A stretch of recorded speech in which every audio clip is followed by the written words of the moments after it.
We've talked about Veysel before, and in general, Veysel Baba's poems, the ones that most people know, right, talk much more explicitly about his idea of love. And I've mentioned how I think the love he's talking about is not that which is most common in language. Veysel talks about love a lot in his poetry, but this poem is different because in this poem he talks about our understanding of creation, of our understanding of hak. And specifically it's this one word, Gaffar. Gezdirdim, dört köşeyi aradım. Ne sen var ne ben var, bir tane Gaffar. İstersen dünyayı gez adım adım. Ne sen var ne ben var, bir tane Gaffar. Veysel Baba was blind for most of his life, after the age of 7. But he lived a life where he wrote poems and poetry that was very vivid in terms of its imagery, and maybe more vivid than sort of anybody else in Alavi literature, right? Writing all these very vivid poems as somebody who never actually got to see the world as we get to do. But what's interesting about that is maybe sometimes in being inhibited through his eyes, he had a different perspective on what is aesthetic, essentially what is beautiful. And I think that's a very valid point. Maybe this is a slight tangent, but it's an interesting tangent. You know, people usually associate a lot of beauty with what they see, but that's quite a limitation of that word on its own. There's quite a few philosophers of art who talk about this. I think it's Collingwood, R.G. Collingwood, and also Hepburn. So these two philosophers of art, they talk about how, so first of all, our understanding of aesthetics is limited by just the visual stuff. And also that when it comes to defining what is beautiful, we base it on just what we see in nature. But other things can be beautiful. The best example is music can be beautiful. Pleasure doesn't mean something ecstatic or something extreme. It just means satisfaction. And so beauty can have many different forms and different, versions that we maybe limit ourselves to because of how much we rely on what we see. And I mean, this isn't a fault of ours, but it's, I guess, the way of things, of how we are incredibly reliant on our sense of sight to understand the world we live in, understand the sort of universe we live in, which is a problem, especially when today the technologies we've created can really inundate us with too much visual content, right? And in a sense, it's sort of our conception of the world is distorted just because of how much of the same imagery we're receiving in the sort of same particular way. I can't remember who it was that once said, in a sense, Veysel's poetry and his music is equivalent, if you want to make an analogy, to the effect of Mozart on classical music. The language is very simple, the language is very easy to understand, but it describes something very beautiful in some profound way. Coşar deli gönül, misali derya. Mecnun'a sahrada, göründü Leyla. Gördüğün güzellik, hepisi Mevla. Ne sen var ne ben var, bir tane Gaffar. I mean, the key line in this poem is, there is no me, there is no you, there is only Gaffar. And Gaffar is just another name for God or hak. It's one of the many names that people have used historically to refer to God. There is no me, there is no you, there is only God. In traditional Abrahamic religions, that's not the case. God is the creator of the universe, but you do exist as a subject of God. So you and God are quite separate. You and God are not the same thing, right? But here, that's a very different view of creation and the creator that puts everything into one thing, right? A very Spinozaist view of God. Her nesnede mevcut, her cesedde can. Onun için dedik, biz ona cana. Evvel ahir odur, onundur ferman.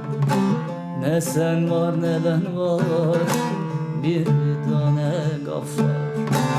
Canan means my lover. So he's referring to God as his lover. Well, that sounds quite like a ridiculous thing to say. Canan, specifically when you translate it, it's not exactly my lover, but it's the love within me towards someone. That is the exact translation. And the someone is just, I guess, the world we live in. Or that I would interpret it as the world we live in. Which is why he says, Bahar gelir çiçek, olur açılır. Zaman zaman yağmur, olur saçılır. Ehli aşka mey görünür içilir. Ne sen var be ben var, bir tane Gaffar. So it's a part of nature. It is the flowers that blossom, it is the rain that pours, and the cycle of nature is there, and it's a part of it. Ehli aşka mey görünür içilir. So ehli aşk, or someone who is in love, and mey is just a drink, right? So it can be wine or it can be something else. I mean, this is just in reference to the fact of when you have wine, I mean, the scientific thing is it's less inhibited, it removes some inhibitions, so you more easily feel some emotions. That's all that sort of sentence is saying. That also is something quite blasphemous. He's not just saying there is wine, he's saying God is like wine, and I'm drinking it, I'm drinking good God. And then there's also this quite interesting section. He names other people. Neyim ne olacak, elde neyim var. Karac'oğlan Dertli Yunus huyum var. Mansur'a benzeyen bazı huyum var. Ne sen var ne ben var, bir tane Gaffar. And what's interesting about all those three people, they're poets, but they're not actually Alevis. They weren't born to Alevi families. They don't have the same idea of Alevism as we do. But their poems and their poetry, I mean, is kept alive by our songs and our instrument. Mansur'a benzeyen bazı huyum var. So Mansur was, of course, the person who was killed for saying En el Haq. I have the habits of Mansur, and specifically he's talking about this habit of saying En el Haq. So Mansur, again, he wasn't an Alevi. If you look at the life he lived, it wouldn't be equivalent to the lives that we live today. But he's taking this thing from Mansur. And I think this is also something to remember. You know, Alevis, I think, are open enough to accept ideas if they ring and resonate with our view of what is the truth, or what is correct, what is just. You've got to give credit where credit is due in that sense, and that's all that these poets are doing. Hayyama görünür kadehde meyde, neyzene görünür gamişte neyde, Veysel'e görünür mevcut her şeyde. Ne sen var ne ben var, bir tane Gaffar.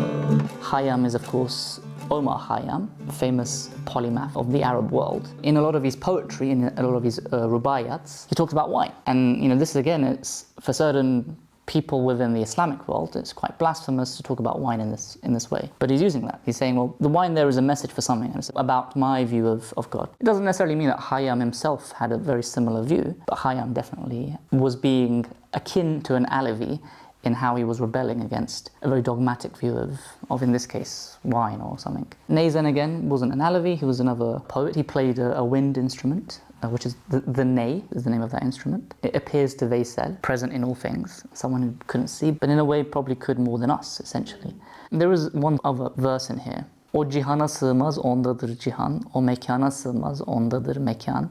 O devrana sığmaz, ondadır devran. Ne sen var ne ben var, bir tane Gaffar. Some people may say there isn't a creator of a God, but maybe there is this God that sort of transcends everything in some sense. It is also a part of the universe, but it's sort of also bigger in some sense. And Veysel's not saying that. He's saying it doesn't fit into it. It is it, and that's it. Like there is nothing else beyond, there is nothing less. Maybe a circular thing to say, but again, it's pointing back at this break from monotheistic beliefs of an external influence and creator for this universe. This isn't like a statement, but the point he's trying to get across is that that's not necessary. There isn't necessarily a creator, is essentially, if you want the light version of the message. Creator isn't necessary, things are sufficient. With what you do while you're alive, you don't have to be held responsible by people, you're only held responsible by the higher power. Someone can turn around and say, well, you can't hold me to account, there's only one person, and that's the creator. But I think our view and our understanding of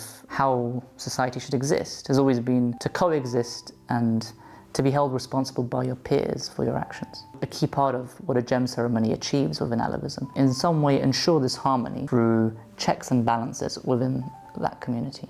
When I'm asked to explain to people or demonstrate something about Alevism, this is a poem that I would go to, and I have gone to. A beautiful sort of dissolution or dissolving of the ego again. And this is the thing of humbling yourself. And in this case, he's saying what I am is a part of this universe. There is no me, there is no you. There is only the truth.